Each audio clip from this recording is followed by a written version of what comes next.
Hello students, welcome back to my channel. अब हम लोग देखेंगे, कल हमने सरफेस केमिस्ट्री स्टार्ट किया है चैप्टर 12 का। अब हम आगे देखते हैं कि आगे क्या है। एक गिब्स करके एक साइंटिस्ट थे, ठीक है।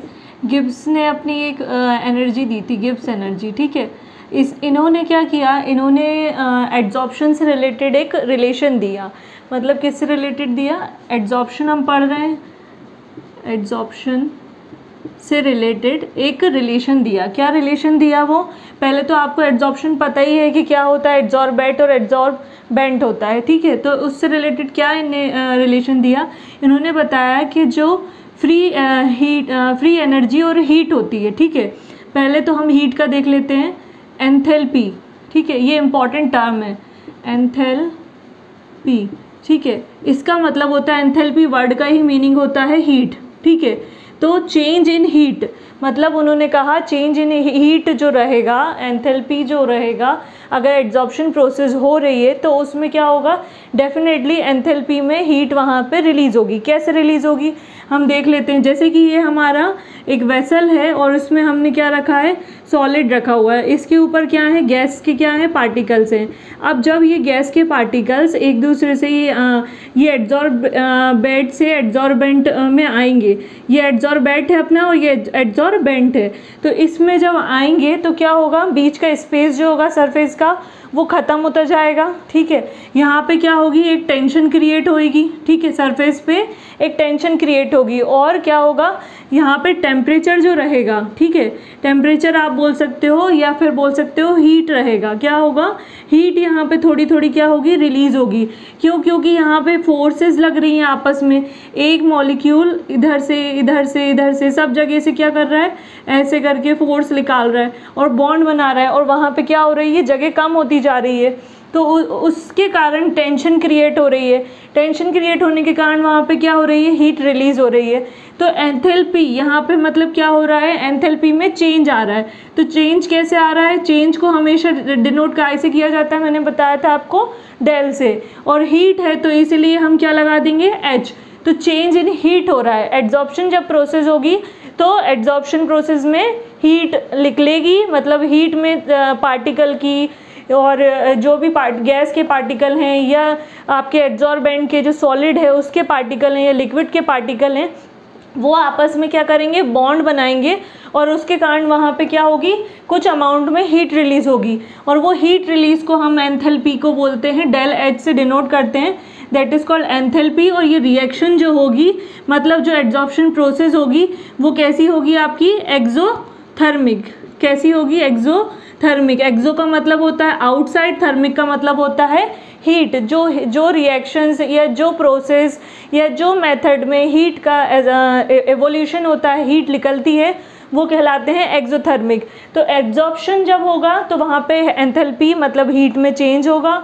हीट में चेंज होगा तो उसको डेल एच से करेंगे डिफाइन, और वो कहलाएगी एक्सोथर्मिक रिएक्शन या एक्सोथर्मिक मेथड या प्रोसेस, ठीक है। अब इसके बाद एक और टर्म उन्होंने दी, क्या, एंट्रोपी, ENTROPY, ये कहलाती है एंट्रोपी, ठीक है। एंट्रोपी क्या होती है? एंट्रोपी का मतलब होता है फ्री स्पेस मूविंग पार्टिकल्स, मतलब जो भी पार्टिकल्स आयंस या मॉलिक्यूल्स हैं। अब यही इसी में देख लेते हैं हम कि यहाँ पे क्या हो रहा है, जब ये पार्टिकल्स आ रहे हैं सब इसमें एब्जॉर्बेट होते जा रहे हैं एड्जॉर्बेंट में, तो क्या हो रहा है, यहाँ पे धीरे धीरे क्या हो रही है, जगह कम होती जा रही है और उनको क्या हो रहा है, मूव करने के लिए स्पेस नहीं बच रहा है। मतलब एंट्रोपी मतलब बोल सकते हैं फ्री एनर्जी बोल सकते हो आप, एक तरीके से पार्टिकल्स को मूव करने के लिए नहीं बचती। यहाँ पे काइनेटिक एनर्जी पार्टिकल की कम होती जाती है। क्यों होती है ये? रीज़न बीइंग के, रीज़न इसलिए क्योंकि यहाँ पे क्या हो रहा है, दोनों चीज़ें एक दूसरे से रिएक्शन करके बॉन्ड बना रही हैं, सेम एंथैल्पी के अकॉर्डिंग ही है एंट्रोपी। तो यहाँ पे स्पेस नहीं इवॉल्व हो पा रहा है, बच नहीं पा रहा है, तो इसीलिए यहाँ मतलब एवोल्यूशन ऑफ एंट्रोपी भी होगा। तो वो कैसा रहेगा, वो भी उसको भी डिनोट हम कर लेते हैं, चेंज इन एंट्रोपी हो रहा है तो चेंज इन एंट्रोपी को डिनोट करते हैं डेल एच से। Del S is for S for entropy, capital S, H for heat enthalpy, ठीक है। Change in entropy del S से करेंगे, change in enthalpy del H से करेंगे। फिर यहाँ पे रिएक्शन में क्या हो रहा है, एक्सोथर्मिक रिएक्शन हो रही है। तो मतलब जब भी एक्सोथर्मिक रिएक्शन होती हैं तो वो कैसी होती हैं, नेगेटिव होती हैं, ठीक है। मतलब जहाँ पे हीट एवॉल्व हो जाए, हीट निकले, तो वो नेगेटिव रहेगी।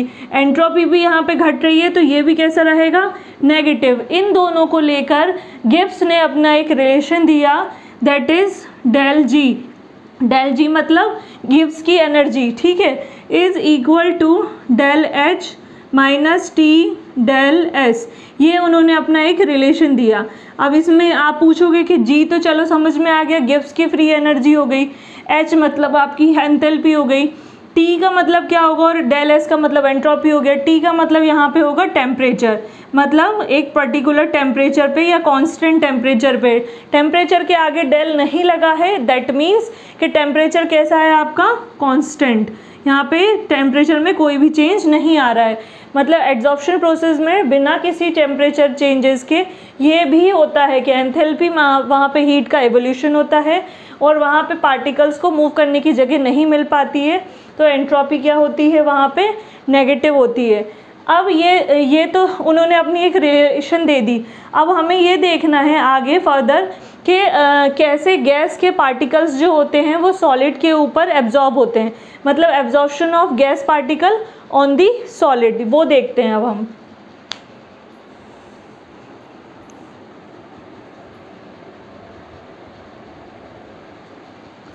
Now moving to the our next topic. अब हम लोग देखते हैं क्या, adsorption of gases on solid, ठीक है। हमें गैसेस का सॉलिड के ऊपर क्या देखना है, एड्जॉर्प्शन देखना है। मतलब हमारे पास क्या है, सॉलिड सरफेस है, उसके ऊपर हमें गैस पार्टिकल्स जो हैं उनको क्या कराना है, एड्जॉर्ब कराना है। अच्छा, ये डिपेंड करता है अलग अलग कैरेक्टर्स पे, ठीक है। बहुत सारे, जैसे कि हमने आपको बताया था कि हमेशा एड्जॉर्प्शन दो ही चीज़ों में देखने को मिलेगा, एक होता है लिक्विड, एक होता है सॉलिड। सॉलिड में अगर हम जनरली देखते हैं तो बात करें सॉलिड की, तो सॉलिड में बहुत सारे आते हैं, जैसे कि सिलिका जेल हुआ, एल्युमिनियम जेल हुआ, इसके बाद आपका क्ले आप ले सकते हो जो पोरस होते हैं।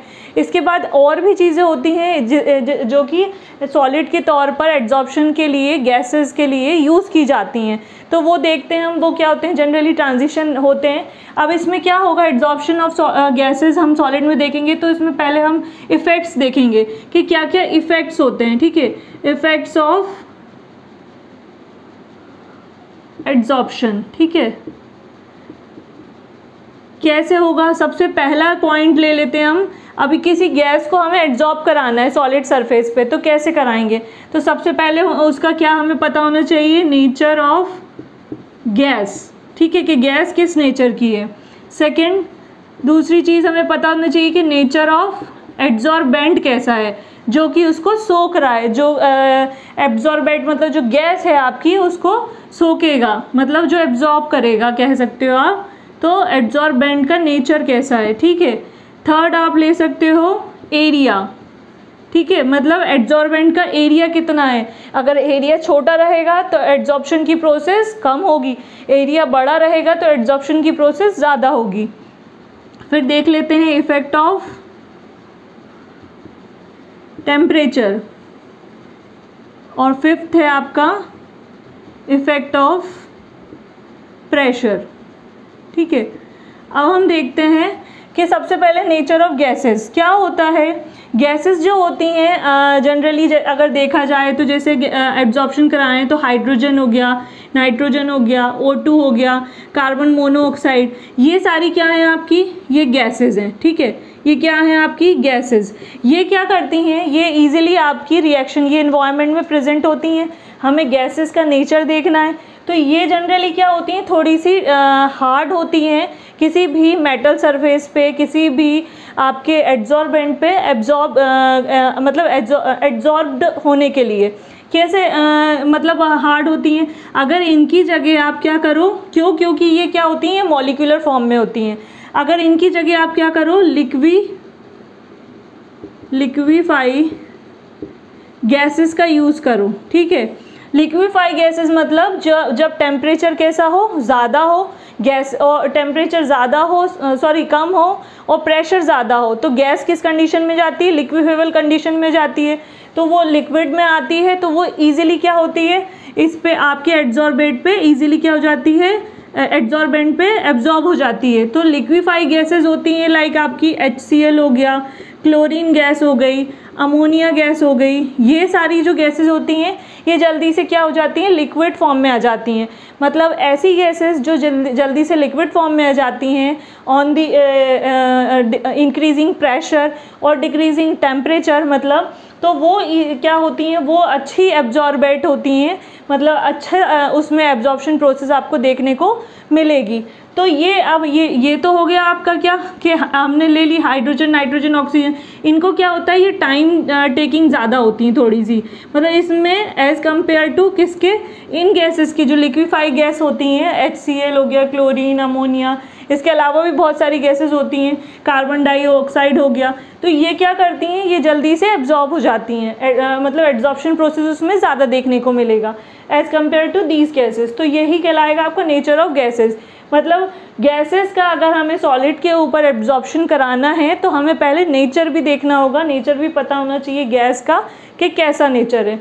अब देखते हैं नेचर ऑफ एड्सॉर्बेंट। एड्सॉर्बेंट का नेचर मतलब क्या, आपका ये जो नीचे का मटेरियल है, ये सॉलिड जो है, मतलब सॉलिड हो गया या लिक्विड हो गया, वो किस नेचर का है। अच्छा, इसमें अगर हम नेचर देखते हैं तो नेचर में क्या होता है, जनरली क्या होते हैं, ट्रांजिशन एलिमेंट्स होते हैं, ठीक है, ट्रांजिशन मेटल्स होते हैं या एलिमेंट्स बोल सकते हो आप, ठीक है। ट्रांजिशन मेटल्स या एलिमेंट्स किस ग्रुप में आते हैं, आप मुझे कमेंट सेक्शन में करके बताइएगा, ठीक है। ट्रांजिशन मेटल्स जो होते हैं वो जनरली क्या होते हैं, जैसे कि आयरन हो गया, प्लेटिनम हो गया, पैलेडियम हो गया, निकल हो गया, कोबाल्ट हो गया, आयरन हो गया, ये सारे क्या कहलाते हैं, ये कहलाते हैं आपके ट्रांजिशन मेटल्स, ठीक है। ये जो होते हैं, हमें एड्सॉर्बेंट देखना है तो हम मेटल्स सरफेस देखेंगे या सिलिका जेल देखेंगे, क्ले देखेंगे, एल्यूमिनियम जेल देखेंगे। इसके अलावा भी तो जो पोरस भी होते हैं, साथ में पोरस भी होते हैं, ठीक है। तो ये सारे जो होते हैं, इनके जो रिएक्टिविटी होती है, ये जल्दी से ईजिली जो भी गैसेज हो, वो चाहे किसी भी नेचर की हो, ईजिली क्या कर लेते हैं, ये ट्रांजिशन मेटल्स जो होते हैं वो गैस को एब्जॉर्ब कर लेते हैं। तो नेचर जनरली इन मेटल्स का पोरस होना चाहिए, एल्यूमिनियम जेल, क्ले हो गया, ठीक है, ये भी हैं, एल्यूमिनियम सिलिका जेल हो गया, ये सारे जो हैं ये क्या करते हैं, ये गैसेस को आसानी से एब्जॉर्ब कर लेते हैं। तो इसलिए हमेशा ट्रांजिशन मेटल वाले ही क्या करते हैं, सॉलिड्स का या पोरस मटेरियल का ही यूज़ किया जाता है किसमें, एड्जॉर्प्शन में। अगर ये पोरस नहीं होंगे तो एड्जॉर्प्शन प्रोसेस होने में टाइम लगेगा, टाइम कंज्यूमिंग। देखते हैं क्या, area of adsorbent, area of adsorbent, ठीक है। मैंने बताया आपको कि गैसेस का क्या होगा, नेचर ऑफ गैसेस कैसी होंगी, अगर लिक्विफेबल होंगी या लिक्विफेबल मतलब जो कि लिक्विड जल्दी से बना ली, जैसे कि मैंने इनका एग्जांपल आपको बताया था, क्या बताया था इसका एग्जांपल, HCl हो गया, Cl2 हो गया, अमोनिया हो गया, कार्बन डाइऑक्साइड हो गया, ये क्या होती हैं, ये ईजिली लिक्विफेबल हो जाती हैं। लिक्विफेबल लेकिन किस पे होती हैं, ये पर्टिकुलर एक टेम्परेचर पे होती हैं जिसको बोला जाता है क्रिटिकल टेम्परेचर, ठीक है। ये क्रिटिकल टेम्परेचर को डिनोट किया जाता है T कैपिटल और C स्मॉल नीचे लिखा जाता है। क्रिटिकल टेम्परेचर का मतलब होता है मिनिमम टेम्परेचर, ठीक है, याद रखिएगा, मिनिमम टेम्परेचर किसका, ऑफ गैसेस का, ठीक है। जितना मिनिमम टेम्परेचर रहेगा गैसेस का, वो क्या मतलब आप बोल सकते हो क्रिटिकल टेम्परेचर जितना कम रहेगा, गैसेस उतनी कम लिक्विफाइबल होगी, एड्जॉर्प्शन प्रोसेस उतनी कम होगी। अगर क्रिटिकल टेम्परेचर हम बढ़ा देंगे किसका, गैसेस का, तो उससे क्या होगा, एड्जॉर्प्शन प्रोसेस ज़्यादा होगी, गैसेस जल्दी लिक्विफाई होंगी और एड्जॉर्प्शन प्रोसेस जल्दी हो जाएगी, ठीक है। एड्सॉर्बेंट का मैंने आपको बता ही दिया है कि डिपेंड करता है किस पे, पोरोसिटी पे, या फिर आप बोल सकते हो कि ट्रांजिशन मेटल्स पे डिपेंड करता है। आयरन, प्लेटिनम जो जल्दी से सॉलिड जो सरफेस होती है, जो एड्सॉर्बेंट होते हैं, वो ऐसे होने चाहिए जो ईजिली गैस को एब्जॉर्ब कर लें। अब आते हैं हम क्या, एरिया ऑफ एड्सॉर्बेंट। आप मान लीजिए हमारा एड्सॉर्बेंट का एरिया, ओब्वियसली सरफेस एरिया आप बोलोगे, क्या बोलोगे, सरफेस एरिया। सरफेस एरिया का मतलब क्या होगा, क्योंकि रिएक्शन कहाँ होती है, जनरली एड्सॉर्प्शन की सरफेस पे होती है। तो सरफेस एरिया अगर छोटा रहेगा तो एड्सॉर्प्शन प्रोसेस क्या होगी, कम होगी। वहीं अगर आप क्या कर दो, मेटल को मेटल के सरफेस एरिया को बढ़ा दो, या तो आप क्या कर सकते हो, मेटल के सरफेस एरिया को ब्रेक कर सकते हो। तो उससे क्या होगा, ब्रेक होने के कारण क्या होगा, स्पेस ज़्यादा मिल जाएगा और एड्जॉर्प्शन प्रोसेस बढ़ जाएगी। अगर वहीं सरफेस एरिया छोटा रहेगा तो एड्जॉर्प्शन प्रोसेस कम होगी। तो ये होता है आपका surface area of adsorbent. Temperature देख लें, टेम्परेचर ऑब्वियसली मैंने पहले भी बताया। अच्छा, टेम्परेचर में इसमें दो चीज़ें होती हैं, क्या होती हैं, एड्जॉर्प्शन प्रोसेस का मैंने आपको बताया था कि उल्टा भी होता है। जब रिमूवल ऑफ हमें क्या करना हो, एड्जॉर्प्शन में से, प्रोसेस में से एड्जॉर्बेंट और एड्जॉर्बेट को दोनों को अलग करना हो तो उसको डिसॉर्प्शन बोलते हैं। रिलीज़ करना हो तो टेम्परेचर क्या होता है, टेम्परेचर ऑब्वियसली हमें पता है, अगर हम बढ़ाएंगे किसका, सॉलिड का, ये आपका सॉलिड है, इसका आप टेम्परेचर बढ़ा रहे हो तो गैस के पार्टिकल्स क्या होंगे, उनकी काइनेटिक एनर्जी बढ़ जाएगी और वो क्या होंगे, रिलीज़ हो जाएंगे। और टेम्परेचर अगर घटाओगे तो क्या होगा, प्रेशर, टेम्परेचर कम रहेगा तो पार्टिकल्स आसानी से आके सॉलिड सरफेस पे मतलब एग्रीगेट हो जाएंगे और एड्जॉर्प्शन प्रोसेस सक्सेसफुल रहेगी और ज़्यादा रहेगी। तो टेम्परेचर बढ़ाने से तो टेम्परेचर बढ़ाने से एड्जॉर्प्शन क्या होता है, डिक्रीज़ होगा। ठीक है, क्या डिक्रीज़ होगा, यहाँ बता देती हूँ मैं। टेम्परेचर अगर बढ़ेगा तो एड्जॉर्प्शन प्रोसेस डिक्रीज़ होगी, टेम्परेचर अगर घटेगा तो एड्जॉर्प्शन प्रोसेस इंक्रीज़ होगी। यहाँ पे दो प्रोसेस होती हैं टेम्परेचर में, एक इक्विलिब्रियम की कंडीशन भी आती है। ठीक है, इक्विलिब्रियम कंडीशन क्या होती है, जैसे कि ये इससे डिनोट करते हैं इक्विलिब्रियम को। क्यों डिनोट करते हैं, क्योंकि क्या होता है यहाँ पे, एक तो होता है कंडेंसेशन, ठीक है, एक होता है कंडेंसेशन प्रोसेस, इसको यहाँ लगा लेते हैं, और एक होता है इवोपोरेशन प्रोसेस, है ना, इवोपोरेशन प्रोसेस। क्यों मैं बता रही हूँ ये दोनों, कंडेंसेशन का प्रोसेस होगा एड्जॉर्प्शन, ठीक है, और इवोपोरेशन का प्रोसेस होगा डिसॉर्प्शन। ये कल भी मैंने आपको बताया था। ठीक है, दोनों प्रोसेस याद रखना। जब टेम्परेचर बढ़ाओगे तो टेम्परेचर कम होगा, ठीक है, तो कंडेंसेशन से क्या होंगे, पार्टिकल्स एब्जॉर्ब हो जाएंगे और एड्जॉर्प्शन होगा। टेम्परेचर बढ़ा दोगे तो इवोपोरेशन के कारण पार्टिकल्स ऊपर चले जाएंगे और डिसॉर्प्शन प्रोसेस हो जाएगी, तो वो दोनों एक दूसरे से अलग हो जाएंगे। तो ये एड्जॉर्प्शन प्रोसेस में एक सिचुएशन ये भी आती है कि इक्विलिब्रियम आता है, किसमें, जब हम टेम्परेचर का इफेक्ट देखते हैं तो वहाँ पे क्या होता है कि इक्विलिब्रियम फॉर्म होता है। और ये रिएक्शन क्यों होती है ऐसी, क्योंकि यहाँ पे हीट का इवोल्यूशन होता है। क्यों, मैंने आपको पहले भी बताया था, इवोल्यूशन एंथैल्पी होता है। क्यों होता है, क्योंकि हम क्या कर रहे हैं, यहाँ पे गैसेज हैं, ठीक है, इनकी रिएक्शन सॉलिड से करा रहे हैं। जब ये गैसेज सॉलिड पे आ जाएंगी, मतलब सॉलिड प्लस गैस हो जाएगा आपका, साथ में क्या लिख लेगा, हीट लिख लेगी। ये एक्सोथर्मिक प्रोसेस होती है, सॉलिड गैस पे आके अटैच हो गया है, ठीक है, ये अटैच हो गया है इसके साथ, तो हीट रिलीज़ हो रही है। तो इसीलिए यहाँ पे इक्विलिब्रियम की कंडीशन भी आती है, मतलब कंडेंसेशन प्रोसेस भी होती है टेम्परेचर में और इवोपोरेशन भी होता है। अब इफेक्ट ऑफ प्रेशर देख लेते हैं। प्रेशर में क्या होगा, जनरली प्रेशर में आपको क्या करना पड़ेगा, कांस्टेंट करना पड़ेगा, क्या, टेम्परेचर। टेम्परेचर क्यों कांस्टेंट करना पड़ेगा, क्योंकि जब तक आप नॉर्मल टेम्परेचर नहीं रखोगे आप किसी भी चीज़ पे गैसेस को प्रेशराइज नहीं कर सकते, उनकी काइनेटिक एनर्जी नहीं ख़त्म कर सकते और वो पार्टिकल्स आपस में एग्रीगेट नहीं हो सकते। इसलिए आपको क्या करना होगा, टेम्परेचर जब आप कांस्टेंट करोगे तभी आप प्रेशर को कर पाओगे, मतलब पार्टिकल्स के, गैस के पार्टिकल्स पे। ऑब्वियसली जैसे कि हमारा बीकर है, हमने यहाँ पे गैस के पार्टिकल्स रखे हैं, ऊपर से हमने क्या रख दिया, पिस्टन, हम इसको प्रेस करेंगे तो क्या होगा, प्रेशर इसका बढ़ेगा, प्रेशर बढ़ेगा तो एड्जॉर्प्शन प्रोसेस ऑब्वियसली बढ़ेगी, क्योंकि यहाँ पे पार्टिकल्स को और कहीं जाने की जगह नहीं मिलेगी, तो एड्जॉर्बेंट जो है वो पूरे गैस के पार्टिकल्स को एब्जॉर्ब कर लेगा। तो यही थे क्या आपके इफ़ेक्ट्स ऑफ एड्जॉर्प्शन, जो कि हमें गैसेस के देखने थे, किसके ऊपर, सॉलिड के ऊपर। एक और होता है, एक और 6 पॉइंट होता है एक्टिवेशन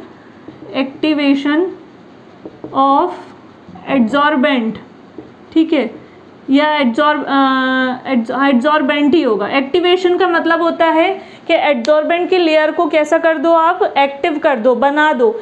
या तो पोरस होनी चाहिए, पोरस होगी तो वो इजीली एब्जॉर्ब कर लेगी, छिद्रित होनी चाहिए। और अगर क्या कर दो, उसको थोड़ा सा रफ कर दो, कैसा कर दो, रफ, ठीक है, तो उससे भी क्या होगा, रफ सरफेस जैसे खुरदुरी इस तरीके से हो जाएगी, स्मूथ ना हो कि कैसी हो, थोड़ी सी रफ हो, तो भी वो इजीली क्या करेगी, गैसेस को एब्जॉर्ब कर लेगी। एक और पॉइंट आप ये कर सकते हो कि यहाँ पे क्या कर दो, कुछ ऐसे मेटल्स की पॉलिशिंग कर दो या कुछ ऐसे एलिमेंट्स की पॉलिशिंग कर दो जिससे कि वो गैसेस को इजीली एब्जॉर्ब कर ले। तो एक्टिवेशन ऑफ एब्जॉर्बेंट हम कैसे कर सकते हैं, 3 तरीके से। पहला तो पोरस होनी चाहिए, अगर पोरस नहीं है तो उसको फिर पोरस बनाया जाए।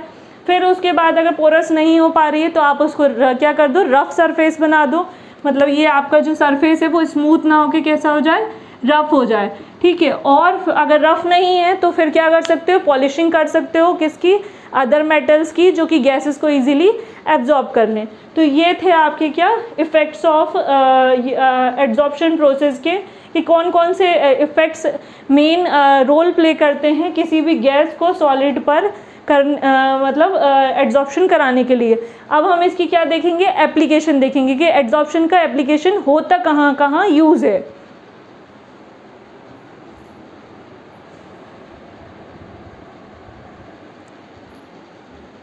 तो अब हम लोग देखते हैं, एड्जॉर्प्शन हमने पढ़ लिया, एड्जॉर्प्शन के बारे में हमें पता चल गया, एड्जॉर्प्शन कैसे होता है, सॉलिड का सॉलिड के ऊपर किसी भी गैसेस को एब्जॉर्ब कैसे कराया जाता है, ये सारी चीज़ें हमें पता चल गई। अब हम देखते हैं एप्लीकेशन ऑफ एड्जॉर्प्शन।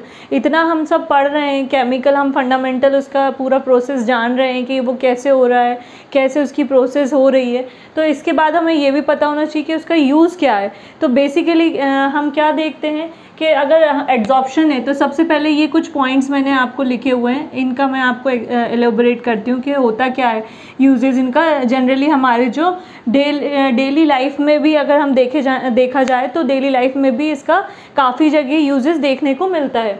सबसे पहला आता है इन गैस मास्क। मास्क मतलब जैसे कि जो मास्क होते हैं जो जनरली हम पहनते हैं, अभी कोरोना में काफ़ी सारे मास्क लोग पहन रहे हैं ना, तो इसमें क्या होता है, कुछ ऐसे मास्क बनाए जाते हैं जैसे कि एक्टिवेटेड चारकोल होता है, ठीक है, एक्टिवेटेड चारकोल होता है, जो कि क्या करता है, एक्टिवेटेड चारकोल के अंदर कैपेसिटी होती है कि वो जितनी भी पॉइजनस गैस होती है या टॉक्सिक गैस होती है, ठीक है, उसको क्या करता है, ये एक्टिवेटेड चारकोल एब्जॉर्ब करता है। हमारे इन्वायरमेंट में काफ़ी सारी पॉइजनस गैसेस हैं, मतलब जो हमारे लिए हार्मफुल हैं, वो क्या करता है, मिनिमम, वैसे तो नॉर्मली मिनिमम क्वांटिटी में एब्जॉर्ब करता है एक्टिवेटेड चारकोल, लेकिन जहाँ पे इसकी ज़्यादा ज़रूरत होती है, जैसे कि आप बोल सकते हो कोल माइंस हो गए, ठीक है, कोल माइंस में क्या होते हैं, अंदर की तरफ नीचे ज़मीन के अंदर लोग काम करते हैं कोल माइंस में, तो वहाँ पे गैसेस निकलती हैं जैसे कि CO2 वहाँ पे ज़्यादा होती है पॉइजनस, फिर इसके बाद अमोनिया गैस भी वहाँ पे निकलती है। ये सारी गैसेस क्या होती हैं, ये पॉइजनस होती हैं। तो वहाँ पे जितने भी माइनर्स होते हैं जो वहाँ पे काम कर रहे हैं, मजदूर वगैरह, लेबर वगैरह, तो उनके लिए एक्टिवेटेड चारकोल के मास्क बनाए जाते हैं, जो कि क्या करते हैं, वहाँ की जितनी भी ये पॉइजनस गैसेस होती हैं, ये क्या है, पॉइजनस गैस, तो ये क्या कर लेते हैं, ये एक्टिवेटेड चारकोल एड्जॉर्प्शन प्रोसेस के थ्रू आपका जो भी पॉइजनस गैस है वो एब्जॉर्ब कर लेंगे और वहाँ से फिल्टर करके, प्यूरिफाई करके आपको अच्छी गैसेस प्रोवाइड करेंगे, लाइक ऑक्सीजन आपको देंगे। तो सबसे अच्छा इम्पॉर्टेंट, बेसिकली सबसे बेस्ट एग्जांपल आपका क्या है, इन गैस मास्क। फिर इसके बाद आते हैं इन डाइंग ऑफ क्लॉथ्स। अगर क्लॉथ्स को अगर आपको डाई करना है तो इसमें यूज़ किया जाता है, जैसे कि एलम है, एलम का मतलब होता है फिटकरी, ठीक है, K4FeCN6 इसका बहुत बड़ा फार्मूला है, आप बताइएगा मुझे कमेंट करके कि एलम का फार्मूला क्या होता है। डाइंग अगर हम क्लॉथ्स का करते हैं तो क्लॉथ्स में क्या होता है, बहुत सारी डाई यूज़ की जाती हैं, तो उसमें अगर हम एलम को मिला देते हैं तो एलम क्या कर लेता है, जितनी भी डाई होती है उसको एब्जॉर्ब कर लेता है और फिर वो मॉलिक्यूल्स जो होते हैं वो क्लॉथ के ऊपर अटैच हो जाते हैं और जिससे कि क्या होता है, क्लॉथ पूरा आपका कलरफुल हो जाता है। अगर हम क्या करते हैं, एलम नहीं डालेंगे तो वो डीकलराइज ही रहेगा, वो अटैच नहीं हो पाएगा, तो इसमें भी इसका यूज़ होगा। इन डीह्यूमिडाइज़र, डीह्यूमिडाइज़र का मतलब होता है ह्यूमिडिटी को कहीं से भी ख़त्म कर देना, ठीक है। बड़ी बड़ी जो क्या होती हैं, फैक्ट्रीज़ होती हैं, उन फैक्ट्रीज़ में क्या होता है कि बड़े बड़े इंस्ट्रूमेंट्स होते हैं, तो वहाँ पे क्या होता है, ह्यूमिडिटी आप बोल सकते हो मॉइस्चर ज़्यादा होता है, ठीक है। तो मॉइस्चर से बचाने के लिए, रिमूव करने के लिए हम एड्जॉर्बेंट का यूज़ करते हैं या एड्जॉर्प्शन प्रोसेस करते हैं। कैसे करेंगे वहाँ पे हम, जैसे कि हमने रख दिया सिलिका जेल, ठीक है, एल्यूमिनिया जेल, ये सब क्या होते हैं, ये गुड एड्जॉर्बर होते हैं। ये सारे इन्वायरमेंट की क्या करते हैं, मॉइस्चर को या ऑक्सीजन को ये क्या कर लेते हैं, पूरे इन्वायरमेंट की ऑक्सीजन को या मॉइस्चर को क्या होते हैं, या ह्यूमिडिटी को एब्जॉर्ब कर लेते हैं। और वहाँ पे क्या होता है, रस्टिंग की कंडीशन जो होती है मेनली इक्विपमेंट में, जो इक्विपमेंट्स होते हैं जो बड़े बड़े स्टील के, आयरन के, उन पे जो रस्टिंग की कंडीशन है वो नहीं होती है। तो इसलिए डीह्यूमिडाइज़र के तौर पर भी हम इसका यूज़ करते हैं। Removal of colouring matter in solution. अब किसी भी सॉल्यूशन में कोई मैटर है या कोई मैटर का सॉल्यूशन है, उसमें से हमें क्या करना है, कलर को रिमूव करना है, मतलब कलर लेस करना है। ये मैं पहले भी आपको बता चुकी हूँ, मिथिलिन ब्लू का मैंने बताया था आपको कि मिथिलिन ब्लू में अगर एक्टिवेटेड चारकोल डाल देते हैं तो वो कलर लेस हो जाती है। ऐसे ही यहाँ पे अगर हम शुगर ले लें, ठीक है, या कोई भी जूस ले लें, या फिर आप ले लो क्या, वेजिटेबल ऑयल, ठीक है, वेजिटेबल ऑयल ले लो, ये सारे क्या होते हैं, ये जनरली जब बनाए जाते हैं तो ये कैसे होते हैं, कलरफुल होते हैं, डिफरेंट कलर्स के होते हैं। कलरफुल इन द सेंस मतलब इसमें क्या होती हैं, इम्प्योरिटीज़ प्रेजेंट रहती हैं। जब अगर हम इसमें क्या करेंगे, एड्जॉर्प्शन वाला एड्जॉर्बेंट यूज़ करेंगे, कोई भी एड्जॉर्बेंट, लाइक आप एक्टिवेटेड चारकोल ही यूज़ कर लो, ठीक है, तो वो क्या कर देगा, इसको कलरलेस कर देगा, मतलब इसको क्या कर देगा, वो इम्प्योर से प्योर कर देगा। इनका जो कलर है वो कैसा हो जाएगा, चेंज हो जाएगा। तो हम कलरिंग को रिमूव करने के लिए भी एड्जॉर्प्शन प्रोसेस का यूज़ करते हैं। हेट्रोजीनियस कैटलिस्ट, हेट्रोजीनियस का मतलब होता है अलग अलग कैटलिस्ट। जैसे कि कैटलिस्ट की यहाँ पे नाम मैं बताऊँ आपको, तो जैसे प्लेटिनम हो गया, निकल हो गया, आयरन हो गया, ये सारे ट्रांजिशन एलिमेंट्स थे, पहले भी मैं बता चुकी हूँ, मेटल्स थे, ठीक है। इनका यूज़ एज ए कैटलिस्ट किया जाता है। कैटलिस्ट क्या होते हैं, दोज कंपाउंड्स या दो substance which increase the rate of reaction but doesn't participate in the reaction. तो मेथड क्या होती है, जैसे कि हमको अमोनिया गैस बनानी है, NH3, इसको हैबर प्रोसेस भी बोला जाता है। अभी आपको आगे चल के आएगी ये, ठीक है। हैबर प्रोसेस में अमोनिया गैस का फॉर्मेशन होता है इन दी प्रेजेंस ऑफ आयरन होता है। आयरन यहाँ पे हेट्रोजीनियस कैटलिस्ट का काम करता है, जो कि क्या करता है, कुछ इम्प्योरिटीज़ को एब्जॉर्ब नहीं होने देता है और गैस को मतलब रिएक्शन को जल्दी करा देता है, मतलब यहाँ पे अमोनिया का प्रोडक्शन जल्दी हो जाता है। तो ऐसे मतलब इस तरीके से भी एड्जॉर्प्शन प्रोसेस का यूज़ होता है। इन सॉफ्टनिंग ऑन वाटर जैसे कि हार्ड होते हैं बहुत सारे, मतलब जिसमें उसमें सॉल्ट ज़्यादा पाए जाते हैं, तो वो वाटर पीने लायक नहीं होता, तो उनको फ़िल्टर करने के लिए जैसे कि उसमें COOH हो गया या NH2, इस तरीके की ये क्या होती हैं, ये इम्प्योरिटीज़ होती हैं, ठीक है। ये इम्प्योरिटीज़ प्रेजेंट रहती हैं किस में, वाटर में। जब हम एड्जॉर्बेंट की तरह एड्जॉर्प्शन प्रोसेस करते हैं तो कुछ ऐसे सब्सटेंस यूज़ किए जाते हैं जो कि वाटर को सॉफ्ट कर देते हैं। एक्टिवेटेड चारकोल ही आप यूज़ कर सकते हो अगर वाटर को आपको प्योर करना है। एलम भी आप यूज़ कर सकते हो वाटर को अगर आपको प्योर करना है। फिर इसके बाद क्योरिंग ऑफ डिजीज़, बहुत सारी ऐसी डिजीज़ होती हैं जिनमें क्या होता है, ऐसी मेडिसिन उनसे बनाई जाती हैं एड्जॉर्प्शन प्रोसेस के थ्रू कि वो क्या करती हैं, जैसे कि ये मेडिसिन है आपकी, तो एड्जॉर्प्शन प्रोसेस के थ्रू वो जितने भी यहाँ पे बैक्टीरिया रहेंगे या जो भी रहेगा तो वो अपनी वॉल पे उसको अटैच कर लेंगी और उसको एड्जॉर्ब कर लेंगी और उसको ख़त्म कर देंगी। तो क्योरिंग ऑफ डिजीज़ में भी एड्जॉर्प्शन प्रोसेस का यूज़ किया जाता है। क्रोमेटोग्राफी एक मेथड होती है एनालिसिस करने के लिए, बहुत सारे केमिकल्स का एक्सट्रैक्ट वगैरह निकाल के क्रोमेटोग्राफी होती है। क्रोमेटोग्राफी का अगर देखें तो मतलब होता है chromo means colour and graphy means write on the paper, मतलब कलर्स को पेपर पे लिखना। तो इसीलिए क्रोमेटोग्राफी में एड्जॉर्प्शन प्रोसेस का यूज़ किया जाता है। क्रोमेटोग्राफी आपको आगे है, वो एक्सप्लेन मैं आपको कर दूँगी। तो ये है एप्लीकेशन बेसिकली कि एड्जॉर्प्शन हमने इतना पढ़ा तो उसके बेसिकली हमें यूजेस क्या हैं वो पता होना चाहिए। पहली तो एड्जॉर्प्शन पता होना चाहिए मेथड, और उसका यूज़ मेनली पूछा जाता है। तो आप इतने सारे यूजेस हैं, इसमें से कोई भी यानी 5-6 आप याद कर सकते हो। अब नेक्स्ट टॉपिक हम लोग देखते हैं कैटलिस्ट।